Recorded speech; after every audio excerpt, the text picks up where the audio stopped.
உங்களுக்கு 40ல இருந்து 50 வயசாயிடுச்சா அப்படின்னா இது கண்டிப்பா கேளுங்க.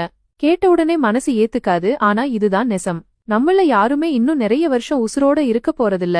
போகும்போது எதையும் தூக்கிட்டு போக போறதில்ல. அதனால கஞ்சத்தனம் பண்ணாதீங்க. செலவு செய்ய வேண்டியதுக்கு செலவு செய்யுங்க. சந்தோஷமா இருக்க வேண்டிய நேரத்துல சந்தோஷமா இருங்க.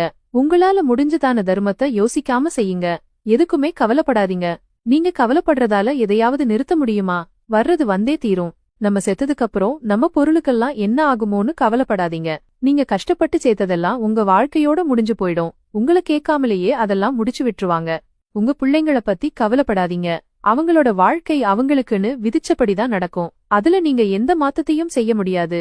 சம்பாதிக்கிறேன்னு பணத்தை தேடி அலையாதீங்க. பங்குச்சந்தையெல்லாம் தலை வச்சு படுக்காதீங்க. பணத்தை விட உங்க உடம்புதான் முக்கியம். பணம் உடம்ப சரி பண்ணிடாது. 1000 ஏக்கர் நிலம் இருந்தாலும் ஒரு நாளைக்கு 1/2 கிலோ அரிசிக்கு மேல உங்களால திங்க முடியாது. அரண்மனையே இருந்தாலும் கண்ண மூடி நிம்மதியா தூங்க 8 கட்டு இடம் போதும். அதனால ஓரளவுக்கு இருந்தா அதுவே போதும்னு நிம்மதியா இருங்க.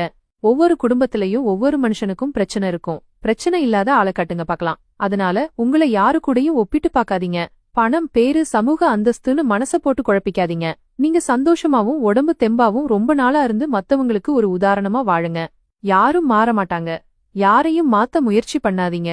அதனால உங்க நேரமும் உடம்பும் தான் வீணாகும். நீங்க உங்களுக்காண்டி ஒரு நல்ல சூழ்நிலைய உருவாக்கி அதுல எப்பவும் சந்தோஷமா இருங்க. உடம்பு நல்லா இருக்கும், மனசு சந்தோஷமா இருந்தாதான் ஆரோக்கியத்துக்கு நல்லது. உற்சாகமா இருக்கும்போது நோயெல்லாம் ஓடி போயிரும். எப்பவும் உற்சாகமா இருக்கிறவங்கள நோய் நொடி அண்டாது. நல்ல மனசு, உடற்பயிற்சி, வெயிலு, நல்ல சாப்பாடு, தேவையான சத்து மாத்திரை இதெல்லாம் இன்னும் ஒரு 20-30 வருஷம் உங்கள வாழ வைக்கும். இதுக்கு மேல என்ன வேணும் சொல்லுங்க? எல்லாத்துக்கும் மேல உங்களை சுத்தி நடக்கிறது எல்லாம் நல்லபடியா நடக்கிற மாதிரி பாத்துக்கோங்க. வர்ற நாள்லெல்லாம் நல்லா இருக்க வாழ்த்துக்கள்.